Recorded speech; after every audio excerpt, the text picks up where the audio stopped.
This is The Upper Room, and we're so glad you joined us.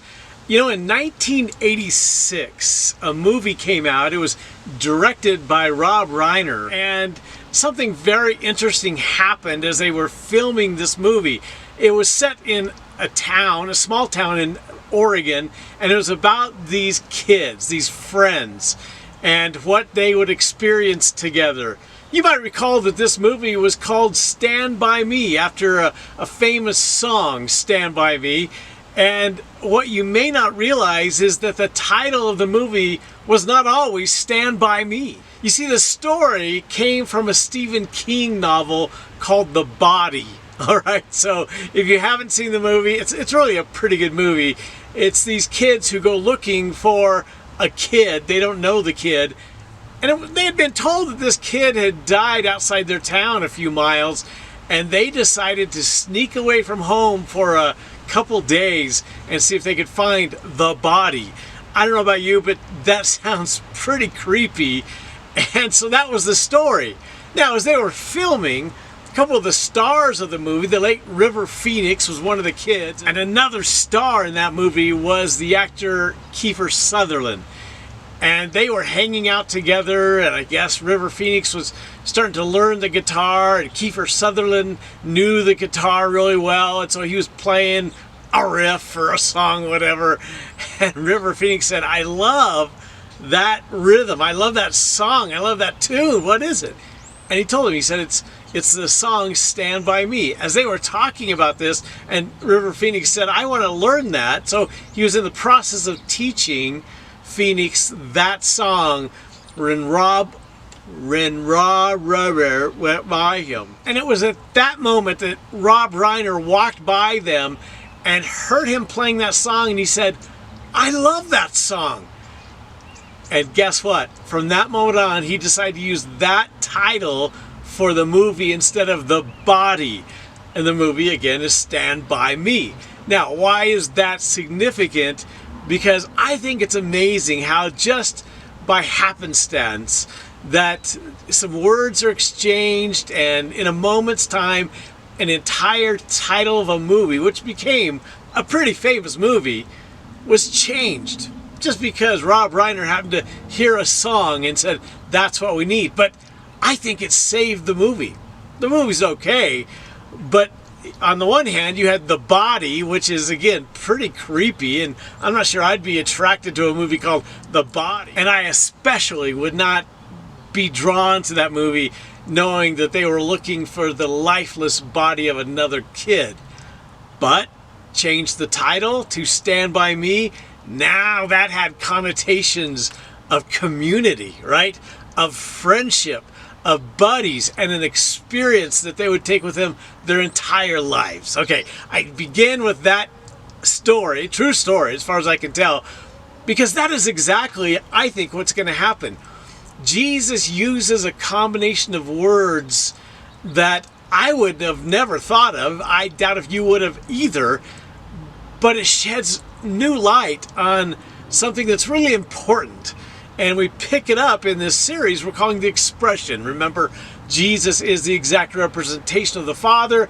He expresses who the Father is. We just came out of that event where Jesus had fed something like 20,000 people. And then, remember, he walked on water. And we pick it up when those people are looking for Jesus and they finally find him on the other side of the Sea of Galilee. And I don't know what you recall about him feeding 20,000 people, but they were searching diligently for him because their stomachs were growling again. They wanted their stomachs filled, but it's bigger than that, if you remember. This is about them surviving. In those days, someone who could provide food for them in a moment's notice and fill their stomachs, you would not want to get too far from that person. So there's some legitimate reasons, but Jesus is going to address the fact that their reasons are superficial compared to the reasons why they should be seeking him. So we pick it up in John chapter 6, verse 22. The next day the crowd that had stayed on the far shore saw that the disciples had taken the only boat, and they realized Jesus had not gone with them.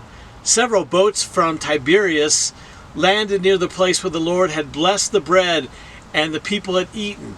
So when the crowd saw that neither Jesus nor his disciples were there, they got into the boats and went across to Capernaum to look for him. Okay, that's the context, that's the background. Verse 25, they found him on the other side of the lake and asked, "Rabbi, when did you get here?" Did you have a speedboat? What happened here? All right, obviously they are not attuned to what had happened overnight, and they ask a really legitimate question. Rabbi, teacher, when did you get here? How did you get here so fast? How did you beat us over here? And because we read the text, John's recollection of it, we know how he got straight across to Capernaum during the night. Remember, the boat went immediately from the time he stepped into it to the shore. That's what they're asking. Legitimate question.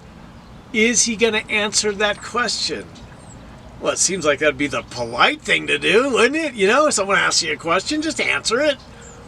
In typical Jesus fashion, he doesn't answer the question because that's not the direction he wants to take this conversation. You talk about confrontive. You talk about let's get to the point quickly. There's no beating around the bush with Jesus. And I love how Jesus can control the conversation. He can move it and maneuver it to go where he knows it needs to go, not where they want to take it. So we pick it up in verse 28. Jesus replies, not an answer to their question, but rather, "I tell you the truth. You want to be with me because I fed you, not because you understood the miraculous signs. But don't be so concerned about perishable things, like food." Well, it seems like that's okay to be concerned about, whether we're going to eat or not, right? It says don't be so concerned about food. Spend your energy seeking the eternal life that the Son of Man can give you. Now, there's a word for what he just did, and it's a word that's not popular at all in our culture, but our churches as well, and the word is admonishment. He just admonished them. He just called them on the carpet and said, let's get to the truth here. I know why you're following me, and you're missing the point. That's to admonish. That is to care enough about somebody to say, I want to speak truth into your life, and it's because I love you. And so he says, I know that's why you're with me, but you shouldn't be looking for just food. You should be looking for me, personally, for the Son of God, and for what I can give you, which is way beyond food. And he finishes it this way: for God the Father has given me the seal of his approval. He invites them to come to him for who he is. Watch the reply. We want to perform God's works too. We want your power. Okay? If you're not going to feed us, if you're not going to put us on the welfare rolls, then give us the power you just exerted. We want that. Boy, self-seeking followers of Jesus didn't just show up a couple of years ago, right? I mean, 2,000 years earlier. We want what you got, but we want to own it. We want to control that power, they tell him. And then they say, what should we do to get that? Now, the phrase there is actually, I read it, it says, we want to perform God's works. In the original language, it actually says, we want to work God's works. We want to work God's works. All right? That's just the way they phrased it. We want to go to work doing what you do. And because what you do is amazing, and it's fun, and it's exciting. Okay? So today, 2,000 years later, we still want to be amazed and excited, have fun. But the point is, Jesus is now going to challenge their point of view. And he begins in verse 29. We're just going to read the first part. Don't sneak ahead, please. I want to just read the first part. Verse 29, Jesus told him, this is the only work God wants from you. ... Okay? I'm about to tell you. You want to do the work of God? I'll tell you the only work of God you need to be concerned about. So we're going to have to wait for it. What is it? In the meantime, discussion question. It's actually an assignment for you and your group, your community. Define work. Have you ever just defined work? We can give examples of work, but I want you to define work. They brought it up. Now Jesus says, I'll use that term, the work of God. I can tell you what the work of God is. So define work and your relationship to work. Some of you have a great relationship with work, right? You love your work. Many people have a terrible relationship with work. They're always looking for another work. They're not satisfied with the work they have. They can't wait to retire and not work anymore. What is your relationship to work? What is work? Have a great discussion.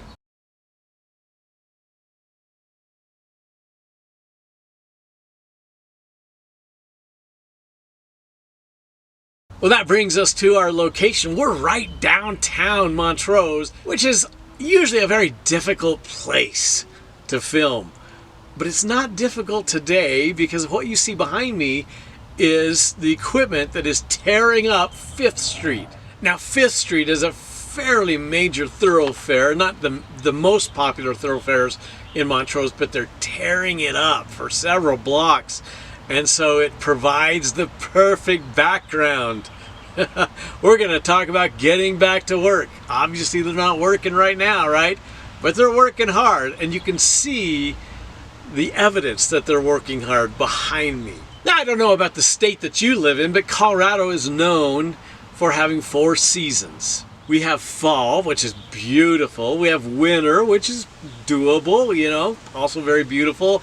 We have spring, a lot of wind, as you can see behind me. And then we have construction. That's what we call summer in Colorado. Construction. It's the opportunity to tear up every road in the state. And it's crazy. You've seen those road work signs, the diamond, the orange diamond. And it's been said if those were on this, it would say road work for the next 8 years. Because that's what it's usually going to take. But the truth is, it is a great example of work when we think of work. Or maybe you go by construction sites and go, I don't see them ever working. I see that they have the tools for work. I don't know. But Jesus has addressed this idea of work, and I think you'll be surprised at how he connects it to what he wants us to understand about it. So my question, without looking at the rest of that verse, what do you think Jesus is saying about the work of God? Oh, we certainly could turn to Philippians chapter 2, verse 12. Where Paul writes, therefore, my dear friends, as you have always obeyed, not only in my presence, but now much more in my absence, continue to work out your salvation with fear and trembling. That phrase is often misunderstood.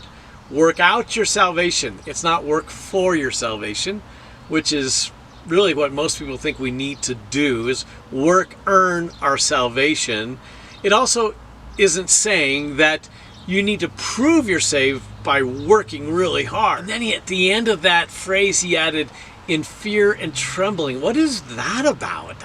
It conjures up visions of those old creepy, speaking of creepy movies, those old creepy slasher movies with Jason and Freddy, and they're chasing people through the woods or wherever, and they are certainly full of fear and trembling. That's what Paul is saying? We need to be running through the forest fearing for our lives? What is really going on with this idea of working and salvation? So we need to finish that passage, Philippians 2, and in verse 13 it says, for it is God who works in you to will and to act in order to fulfill his good purposes.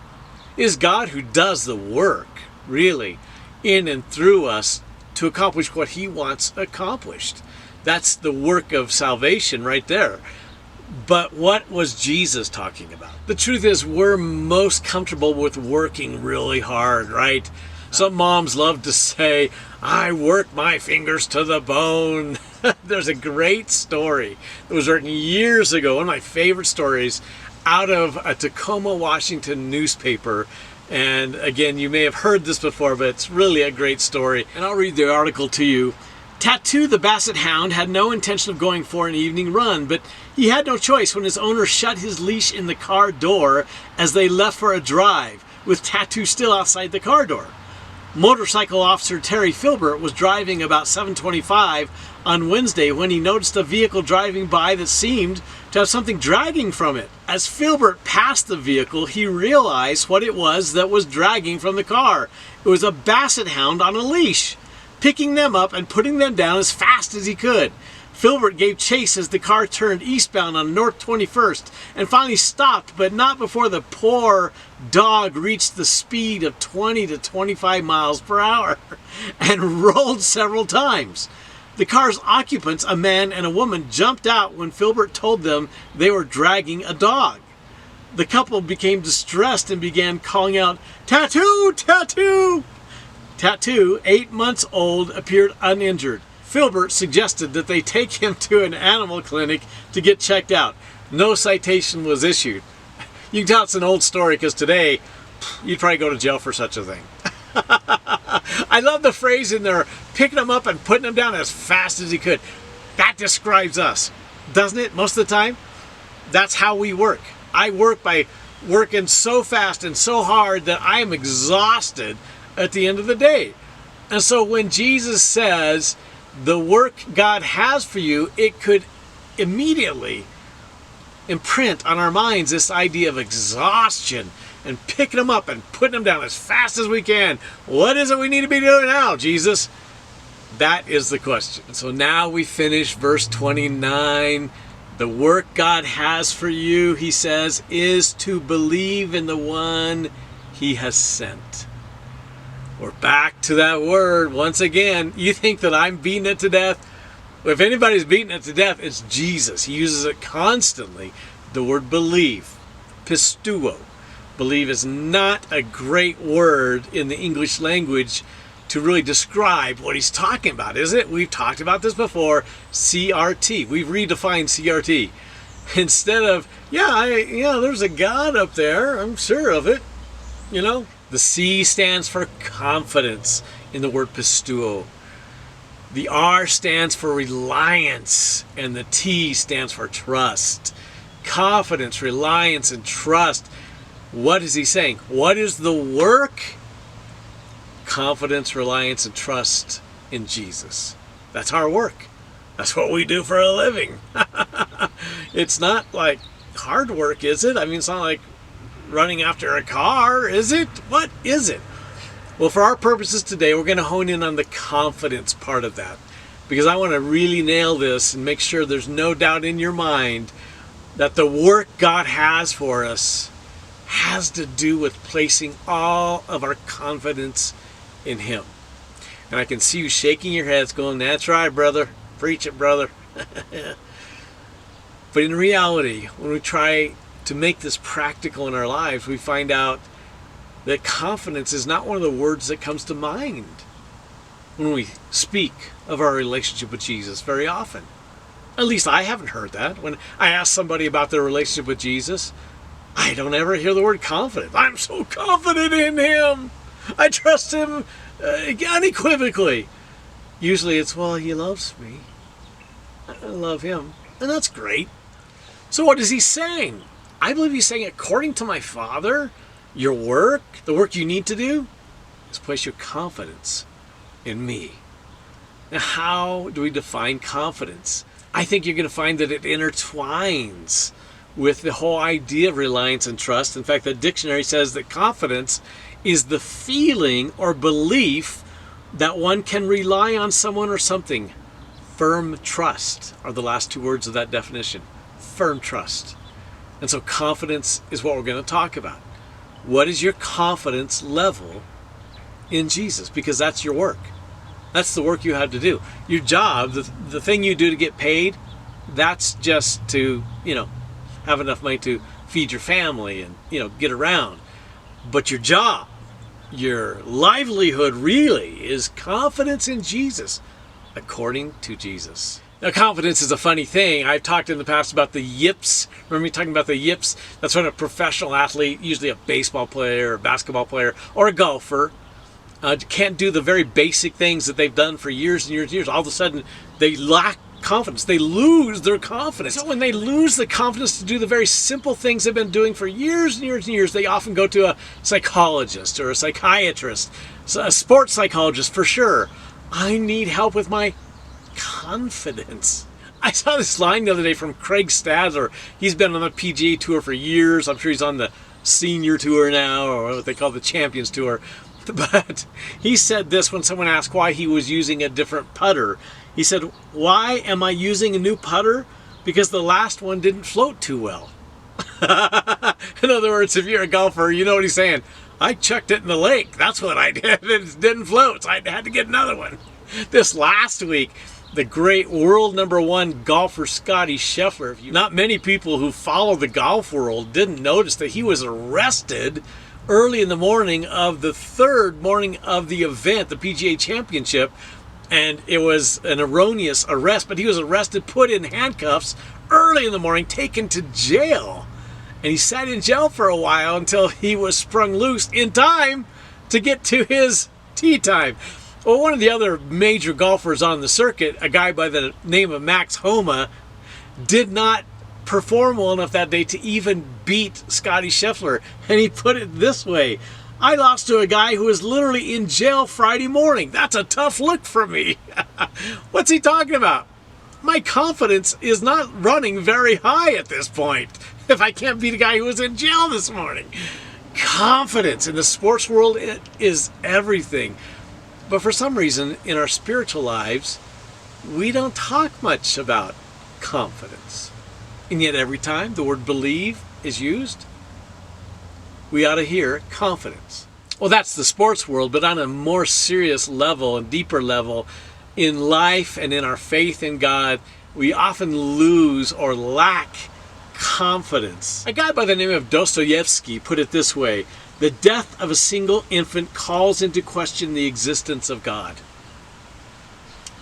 We know that to be true, that people, when they see a child die, where's God? What has he done? Elie Wiesel is a Romanian-born American novelist and historian, and he has written a lot, but he is also a Nobel Prize winner and a Holocaust survivor. And I want to read what he wrote about how his confidence was shaken. And he said this: when he was 16 years old, he saw a wagon load of babies driven up into the concentration camp in which he was prisoner at that age of 16. They were unloaded and thrown into a ditch of fire. And here's what Wiesel says: never shall I forget the first night in camp, which has turned my life into one long night. 7 times cursed and 7 times sealed. Never shall I forge those moments that murdered my God and my soul and turned my dreams to dust. The devastation of seeing something like that causes some to lose all confidence in their own lives, in others, and even in God. Has there been a moment like that in your life where something happened and in that moment you lost confidence in God? We haven't done a poll in a long time. This is one of those where you raise your hand, but this will be a very specific poll for your community, your group. I'm going to have you raise your hand and put up the number 5 if you believe the statement is something you're very confident about. And the number 1 if you have no confidence whatsoever. Try to stay away from 3. Okay, so we prefer 5 or 4, 1 or 2, okay? None of those middle of the road 3s, if you can help it. So, if you'll participate, I'm going to give you a topic. Once you raise your hand, say that's a 5 for me. I have ultimate confidence here. That's a 1. I have no confidence, or something like that. The first topic is your own abilities, your physical abilities, your mental abilities, your emotional, spiritual abilities, right? Your relational aptitude. What is it, a 5, 4, 3, 2, 1? Let's go on. Your friends. How much confidence do you have in your friends? Next, your family. All right, I don't want any discussion. I don't want any comments about your family. I want you to communicate through hand signals and, again, numbers, your confidence in your family, all right? And you could say it's extended family if you want. The next topic is your famous people. You know, the people you look to who are famous. I just talked about Scottie Scheffler. You know, I sure admire him. Who are the famous people you look to? How much confidence do you have in them? You can include politicians in that if you want, but certainly actors and all those kinds of people. The next topic is your fabulous government. Again, using number signals. How confident are you in our fabulous government? The next one is your church family. Your church family. Be honest. How confident are you in the people with whom you are sitting right now? In those relationships, in what could happen between you all. And finally, your Heavenly Father. Okay, I know you all want to put up a 5, but if you put up a 5, that means you are never anxious. You never worry, right? How confident are you in your Heavenly Father?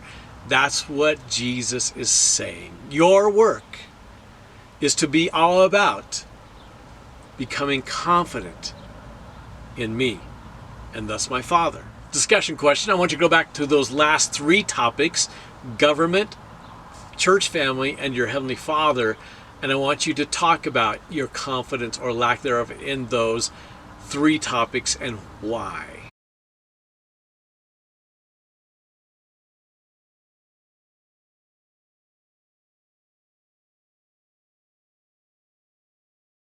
Hope you had a great discussion. Now I want you to, at least in your minds, begin a sentence with I believe. I believe blank. Because what you believe says an awful lot about you. I believe the government isn't trustworthy. That says a lot about you, whether you'll take the next shot or not. Author John Ortberg put it this way: in the act of defining what we believe, we define ourselves. Madeleine L'Engle said those who believe they believe in God, but without passion in the heart, believe only in the idea of God and not God himself. Another important question to ask at this point is, what is it I truly do believe, as opposed to what am I supposed to believe? Those are actually 2 different things usually, and our choices reveal what we really believe. Our everyday choices. Our choices about big things and small things reveal what I really believe about God, about life, about others. Christy and I were talking about this week, and she reminded me that Psalm 23 and then John 10 are all about this, and it's easy to miss it. So I want to go through Psalm 23 with you. I'm just going to read through it. I want you to look for the statements of confidence. Have you ever thought about how confident King David was in his father as shepherd? Here we go. The Lord is my shepherd. I have all I need. Is that not a confident statement? Have you ever said, I have all I need? Generally in all of life, I need nothing. That's what he's saying. He goes on. He lets me rest in green meadows. He leads me beside peaceful streams. He renews my strength. He guides me along right paths, bringing honor to his name. Even when I walk through the darkest valley, I'll not be afraid, for you, now he has talked about him in the third person, now he directly is talking to the Father, to the shepherd. You are close beside me. Your rod and your staff protect me and comfort me. Those are words of a confident person, not in himself, right?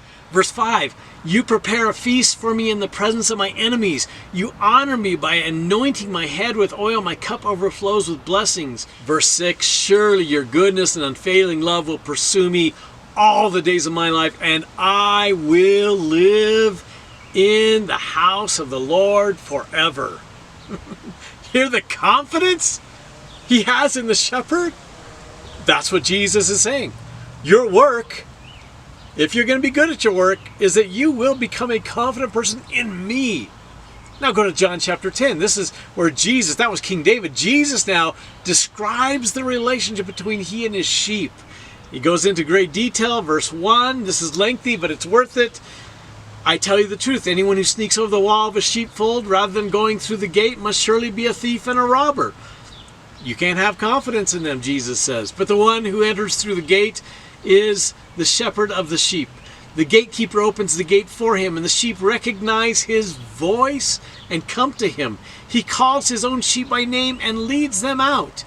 After he has gathered his own flock, he walks ahead of them, and they follow him because they know his voice. You know the confidence? They won't follow a stranger. They will run from him because they don't know his voice. They're not confident in his voice. The comparing and the contrasting Jesus gives us of the two, who one wants to really care for us, the other just considers us somebody to control. He goes on, verse 6, those who heard Jesus use this illustration didn't understand what he meant. So he explained it to them again. I tell you the truth, I am the gate for the sheep. All who came before me were thieves and robbers, But the true sheep did not listen to them. Yes, I am the gate. Those who come in through me will be saved. Listen to the confidence in that.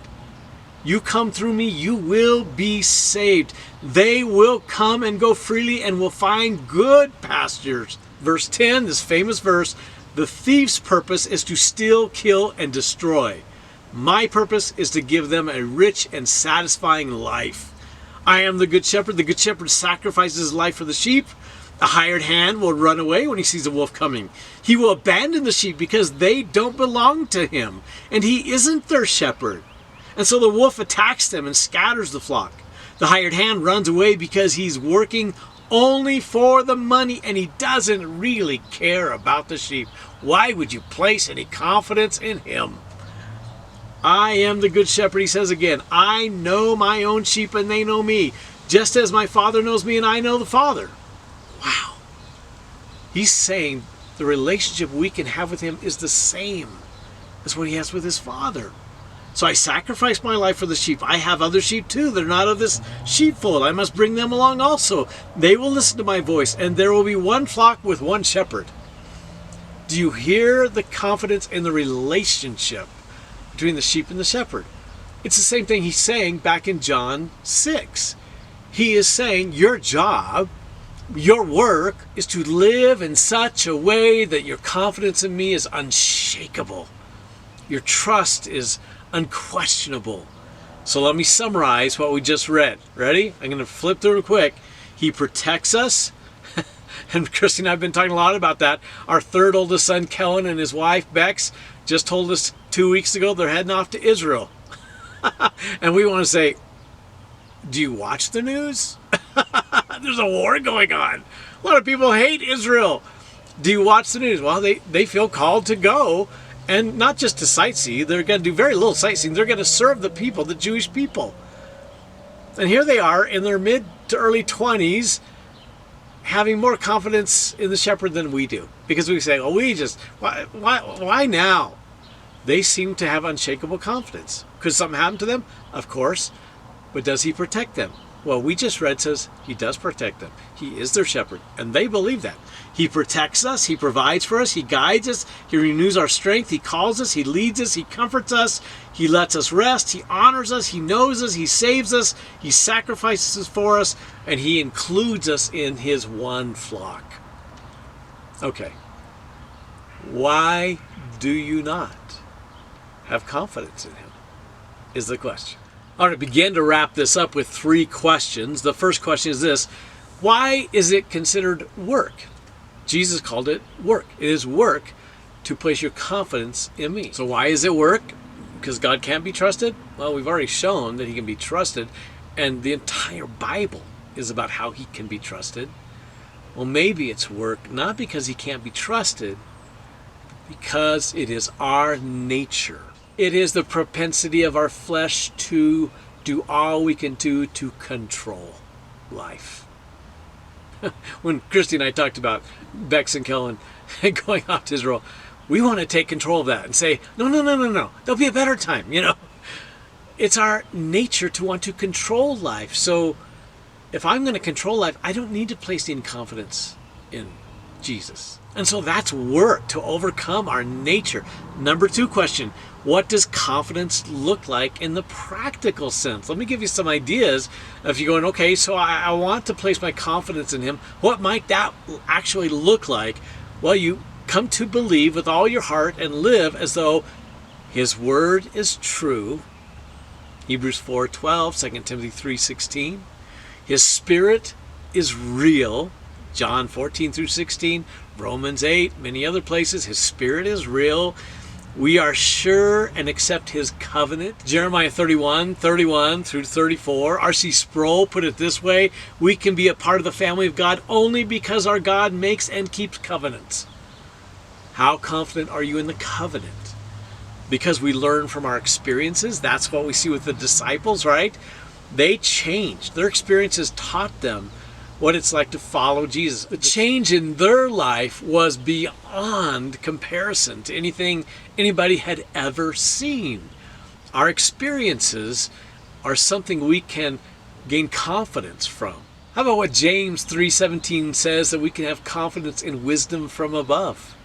How about 2 Corinthians 4 talking, and Colossians 3 talking about a confidence in the new perspective we have now? We have a different perspective on life than everybody else. It makes sense that they have no confidence, but we're kingdom people.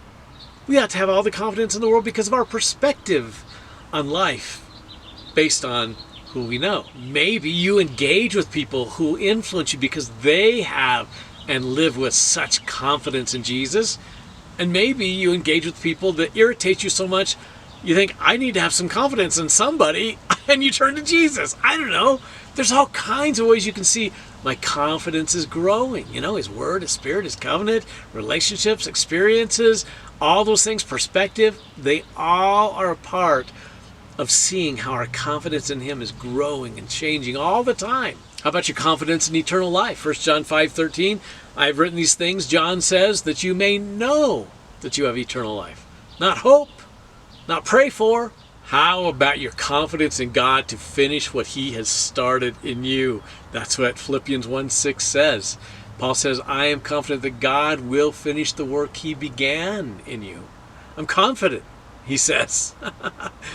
What's your confidence level? That what God started in you, and He has started something in you, will continue to grow until He's finished it. You've completed what He's had for you to do. So we've covered why is it called work, and we've covered what does confidence actually look like in the practical sense. Now the last question, how in particular would I know that I've placed my confidence in Jesus Himself? How would I know that? Well, I've given control of my life to Him. Number 2, I've handed my health over to Him. Have you handed your health over to Him? It is our fear of our health and the lack thereof that this culture is going to use to manipulate us again, like they did last time. If you've handed your health over to Him, you can't be manipulated. How about, have you handed over your family and your friendships? I just mentioned that with Kellen and Bex. Have you handed them to Him? That's a part of literally having confidence in Jesus Himself. Have you handed your finances over to Him? Have you taken on His perspective on money? Do you know what His perspective on money is? Do not store up for yourselves treasures on earth where moth and rust and thieves break in and steal, but store up treasures in heaven. Have you taken on His perspective of your finances? How about your possessions? It's really easy to see people who have handed those back over to Jesus. You're better at managing this than I am. And people who hold on tightly and say, this is mine. All that to say that if I am placing my confidence, if my work, the focus of my life and my energy is to become more and more confident in Jesus, you know what the most obvious result of that is that worry and anxiety, anxiousness plays no role in my life anymore. Because I'm not in control. I'm totally confident that He is, and He is good.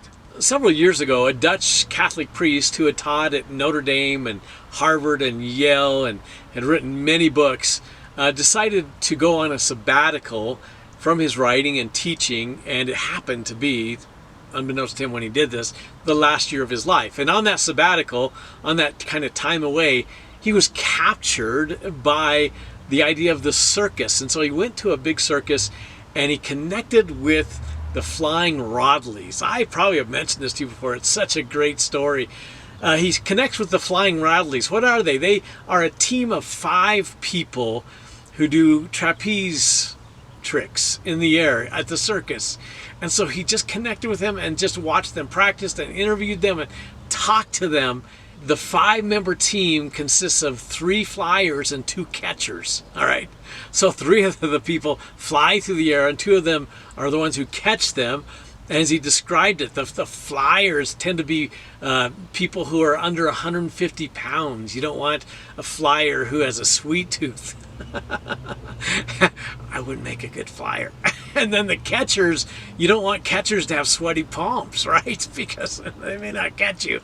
And so he talked to them, and I assume you're familiar with what they do. You know, they climb to a platform hundreds of feet up, and they jump out, and they grab on to a bar, and they swing out, and they get into rhythm with their partner who's swinging from another platform, and at a given moment when the timing is just right, they let go and they fly through the air, suspended by nothing.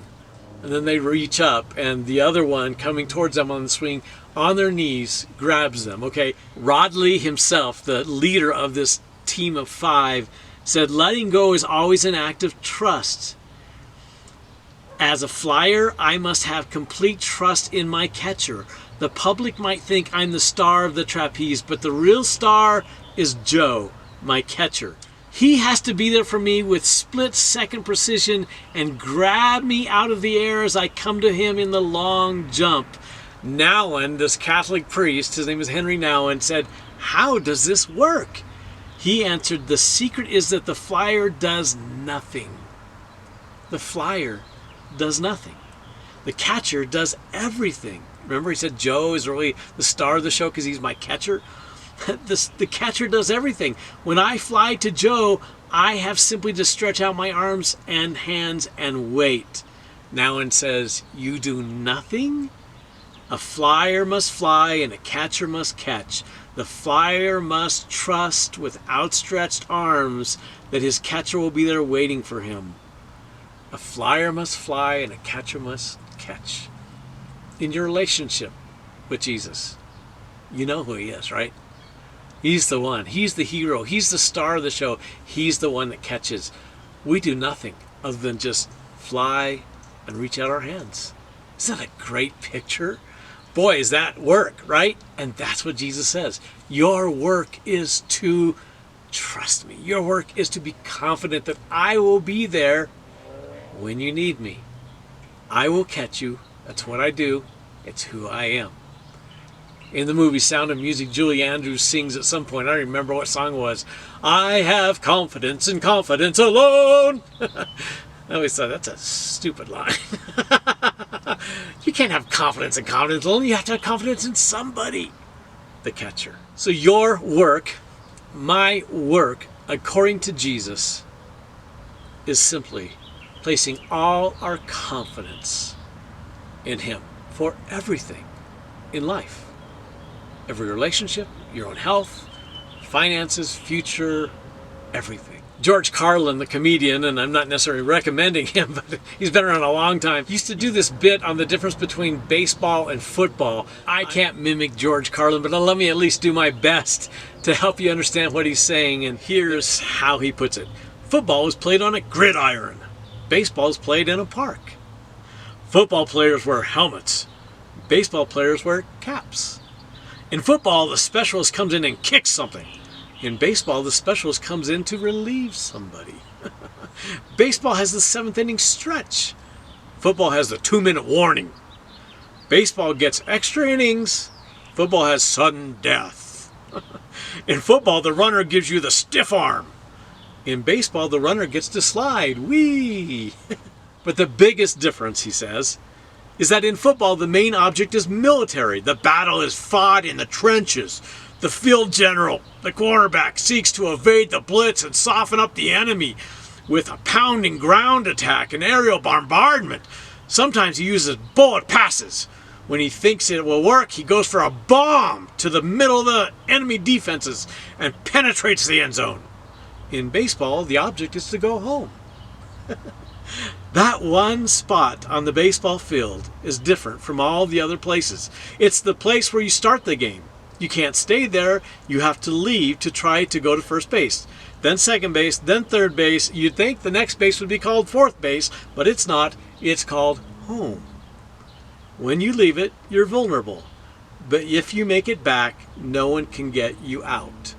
You're safe at home. Author Joe Kraus put it this way: home, both in baseball and life, is surprisingly hard to define. He says in real life, what makes a place a home? Home is the place where you're safe. Home is the place where your story begins. The people can't bother you there. When you're home, you feel free. You can walk around in your underwear, let the dog kiss you on the lips, and have Coke for breakfast. And nobody gets to criticize you. When you're home, you're protected. Even the police can't enter your home unless they receive permission. To not be home is to invite a strange disease into your life called homesickness. Homesickness is feelings of longing and desire, often mixed with anxiety and depression caused by separation from the place we belong. I'm here to tell you that in John 6, what I think Jesus is saying is, I am your home.